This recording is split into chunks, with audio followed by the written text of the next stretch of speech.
Karibu sana to Victor T Show, and this is Victor T. Today, I want us we discuss about something that has been affecting so many men outside there. You know, you have a son there, always, with a male. You have a brother there. You have a husband there, and actually, basically, we find that so many men, they don't talk about their issues there. They don't open up, and this is something that has really been affecting.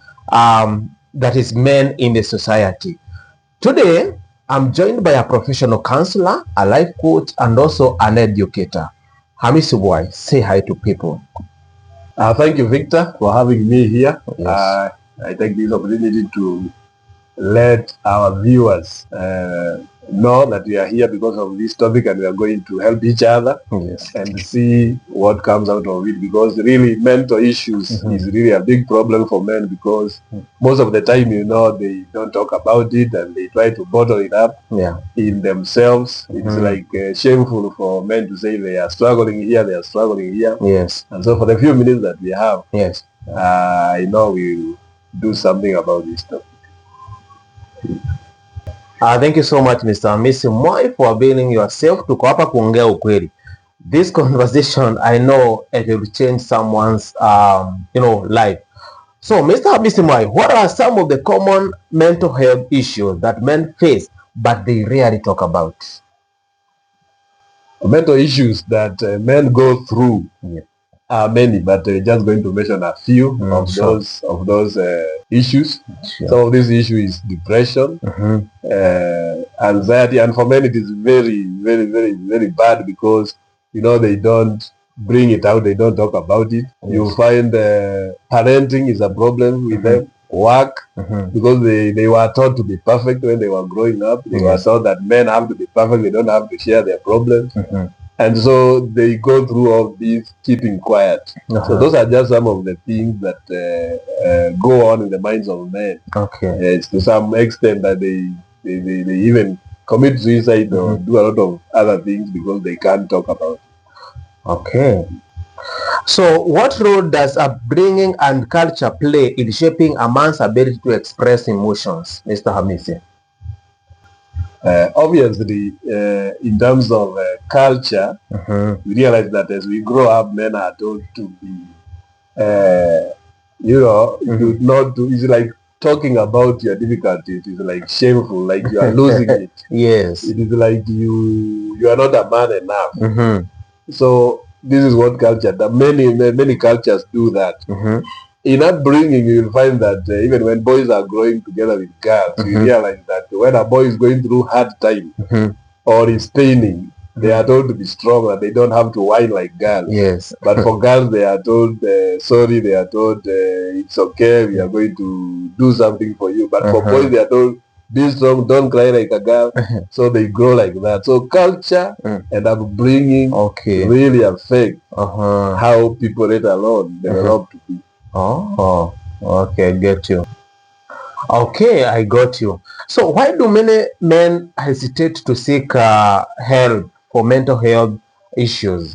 Number one, it is because of stigma. Because the men are stigmatized when they look for help in mental institutions. For example, there is a stigma that says that when a man is going through hard time and they express that, then they are losing it, and they are not men enough. So that is one of the reasons they don't share. The other reason is because there is no safe space where they can share their traumatic events, because every time they share, they may be ashamed by the audience. They are ashamed. They are told you are like a woman, you are not strong. So these safe spaces to share is a very big problem. In another area is that men have been raised to know that you have to be tough.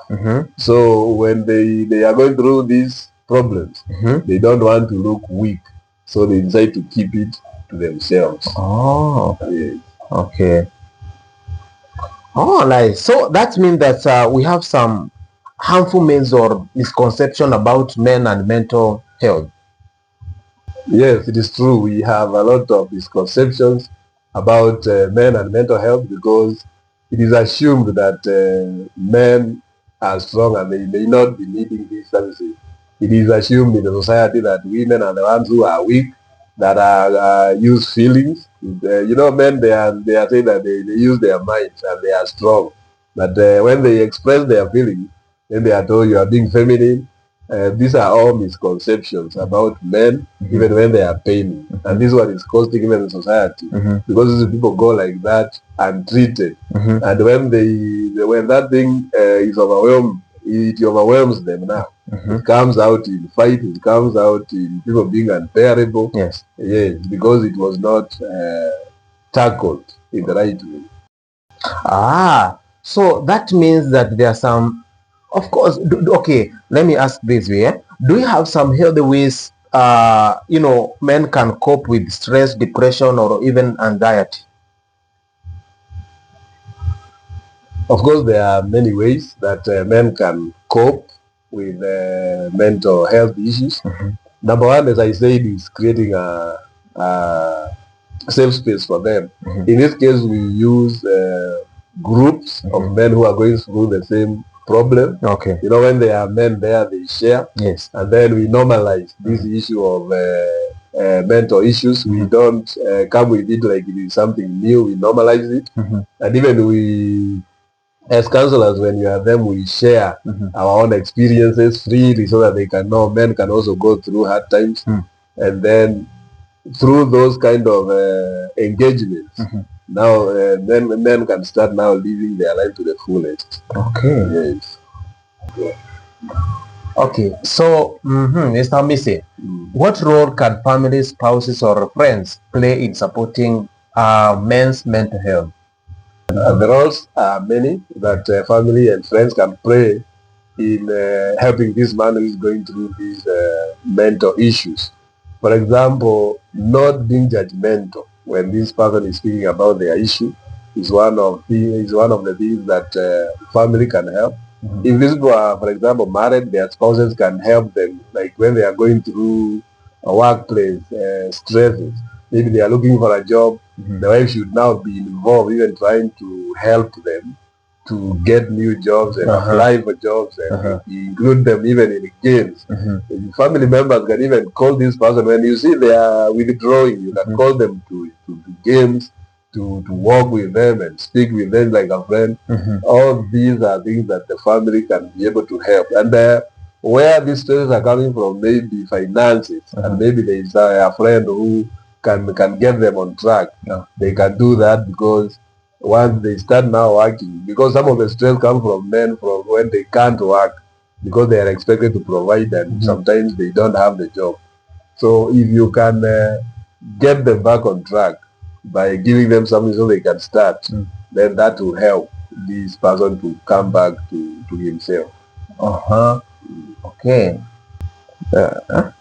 So, okay, that means that, Mr. Hamisi, that we can create spaces. I mean, we can create safe spaces where a man or rather men can talk freely, or they can open up with what they are struggling with. Yeah, we can create safe spaces, because we said man rarely shares what they are going through. So unless there is these safe spaces where they can be confident to share, non-judgmental spaces where they can speak their issues without thinking that someone will use it against them later in life, or someone will stigmatize them with what they say. Now this is the time they can speak. They have to trust. Men cannot speak unless they trust the person who is hearing them speak, because their secrets are deep and their ego, well, when the reason why they don't want to speak is because they don't want their ego to be attacked or to be bruised, so they better keep quiet. But when the space is there now to share, they are free to share when they can trust the audience. Yes. So first of all, they have to trust the audience. Okay, well, and what is that one advice can you give this man who is really struggling with this problem? For the man struggling with mental issues, even as we speak here, we are also men, so we understand them, what they are going through. What I would want to tell them, because you asked me what one word I can advise this person who is going through these hard times, is that you are not alone. You know, the notion that this, whatever you are going through is just you, is not true. People are going through the same problems. Others have gone through the same problems and ended in bad places, suicide and all these other things. So all these things you are told about, men don't cry, men don't do this, man up, don't share this, they were all lies. You can now reset your mind and know that emotions are there in women, they are there in men, and you have to seek help. Because when you don't, it is you who lose. Now everybody else goes on with their life. It is you who lose. You go to these psychiatric hospitals, you find men are many there. You look at the statistics for suicide. You see that men commit more suicide than women. We look at how many people are in jail because they did something out of irritability and the bottled up emotions. We see that men are the ones who are many in these places. So before you get there, change the narrative, seek help before it gets to that point. Okay, all right. We're just about to wrap it up, but then there is this one thing I want you, Mr. Missy, to tell us. Do you have daily habits that can help this man to improve? That is opening up, just opening up, daily habits, because of course there is that man who feel that, hey, no, I cannot open up, I cannot talk about this issue. But do you have these daily habits that can help this man who is suffering from this, who is struggling with this mental health? Do we have these daily habits that maybe they can start daily, they can do it daily, and at the end of the day, the aim is for this man to be in a position to open up? There are many ways that a man can start opening up, but we have to empower this man before they start opening up, because we need to teach them skills, like interpersonal skills or intrapersonal skills, where they understand themselves, they understand the society. Now they can be able to communicate with the society when they have these skills. Things that they can do for themselves from intrapersonal skills is they can start journaling what they are feeling. You just write some of the things you are feeling. And the other thing you can do is when you are very much overwhelmed, you can take a walk. You can just decide to do a game. You can get out and reach out to a friend and talk to them. These are small things that we can do. Sometimes when it is very bad and it's affecting even your physiological condition, like the body and the blood and the pressure and all these things, you can even do breathing in and out. In counseling, we teach them that, how to breathe healthy in and out for like 2 minutes, and your body calms down so that you can think straight.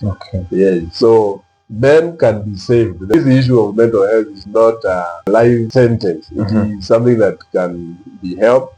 People have come out of it. People who seek to help have been helped. So it is not something that someone can say, since I'm in it, now I'm done. It is something that you can get help. Wow, I'm sure this video is very helpful. And this is what I can tell you, our viewers, is that being a man doesn't mean that you really need, you really need to suffer. Speaking up is not a weakness, but it's a way of showing that you are courageous. So, Mr. Missy, thank you so much for availing yourself. All what I can say is that it's a kwaheri ya kuonana. Thank you so much.